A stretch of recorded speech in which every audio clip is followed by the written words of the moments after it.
Good afternoon, everybody. How y'all doing? Everybody doing good? Amen. Amen. Hallelujah. Let me see that. Fish tea, brother. God said.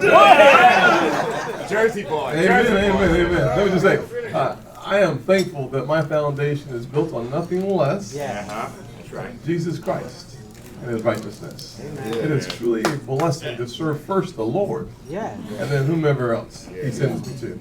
I'm a big believer that Matthew 9:37 teaches us that the harvest is plentiful, but the laborers are few.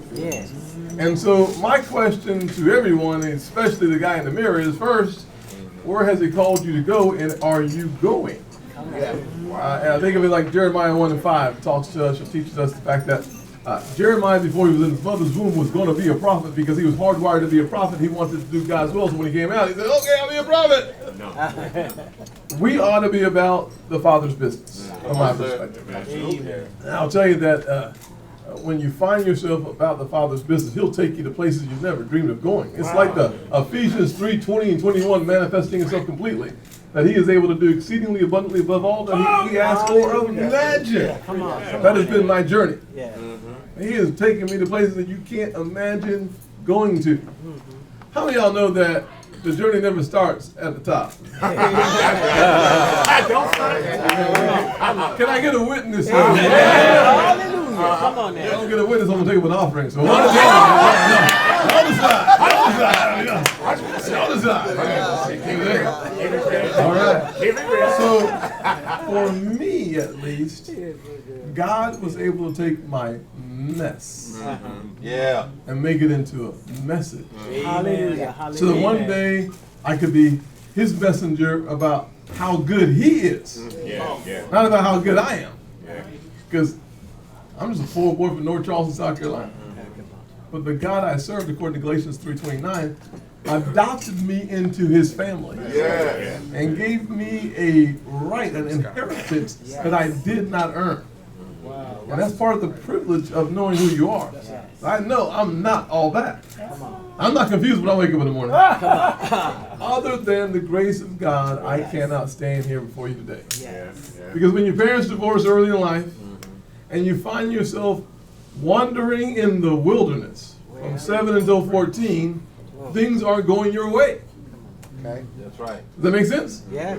And when you flunk out of high school, you typically don't end up in the United States Senate. It's a rare experience, let me put it that way. I look at the bios of all my friends in the Senate. It does not look like mine. I know So that's right. when you're a freshman in high school and you fail world geography, you become the first senator in the history of the country. Wow. First in the history of the country to fail civics, the study of politics. That just tells you God has a sense of humor. Come on. And then Say so. you go ahead and complete the failing process by failing Spanish and English. Lord have mercy.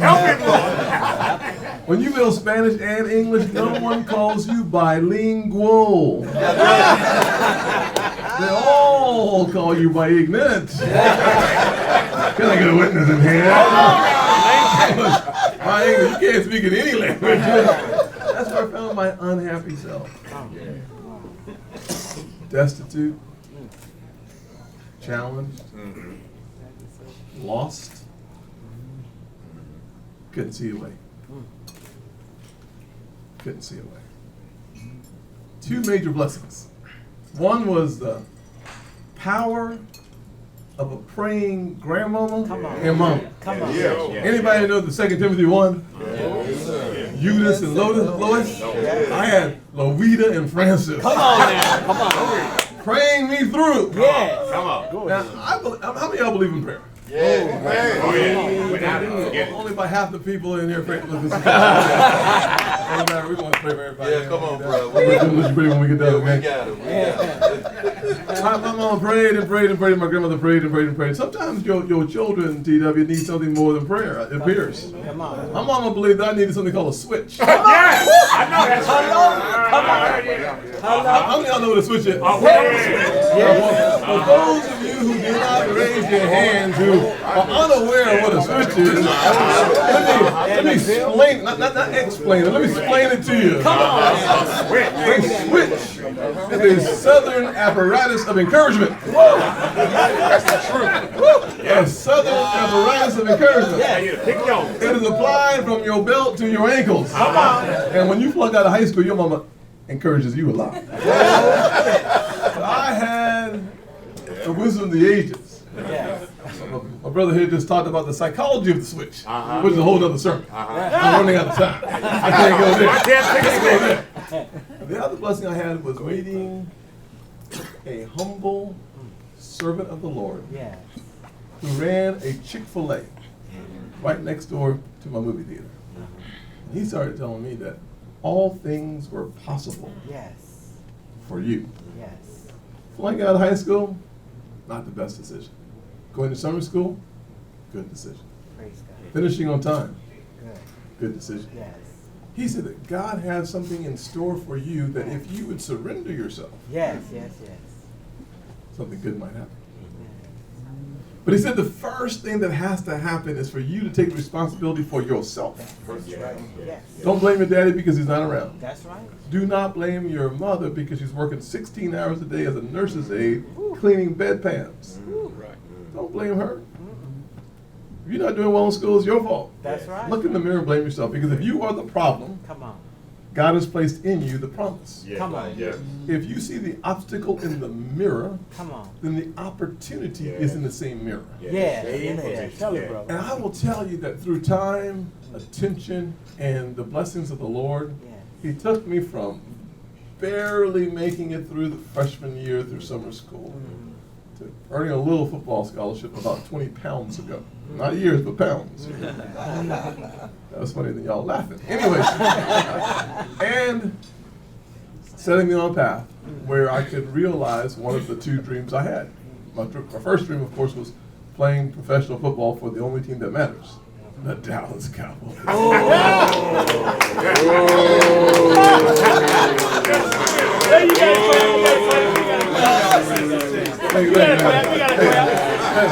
Let me just see the hands of the Cowboy fans. Y'all pray for everybody at your table. Pray for everybody at your table. Okay. Or one day becoming a businessman. Because I knew that growing up in poverty, most of us young boys want to take care of mama. And I thought the only way for a poor kid in my neighborhood to take care of mama was through sports or entertainment. I was wrong. My mentor taught me that I could be a business owner. Come on. And a business owner makes a profit. And with a profit, you can buy your mama a house, a Lexus, with a retractable, hard roof, Go ahead. convertible, All right. and take care of you and your community at the same time. See, a part of my responsibility as a senator is to take my mess, make it a message, or, said differently, into my political agenda and be a messenger of hope and opportunity. And so only with this. My legislative agenda is called the Opportunity Agenda. We focus on closing the gap between the haves and the have-nots. We focus on it by looking at what actually transforms communities and lives. We believe in the safety net, but we believe that education is the closest thing to magic in America. I went to Israel 3 or 4 weeks ago and had a chance to talk with the Ethiopian Jews who made the journey. Thank God for the Mossad, the secret police of Israel, and other folks who found these Jews living in Ethiopia. And these folks made a 9-week walk from Ethiopia to Sudan to then be in a refugee camp, basically, for 6 to 9 months, to then see the bird with metal descend down to earth and take them to a new place called Jerusalem. And to hear their story of faith, but how they heard from generation to generation to generation. Well, yeah. That one day they would be in a Jerusalem.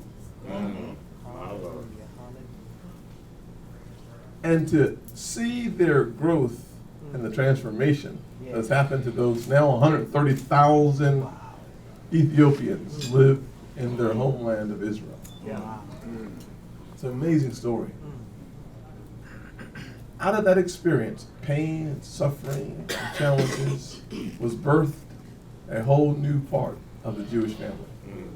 My agenda is to birth in the American family Yes.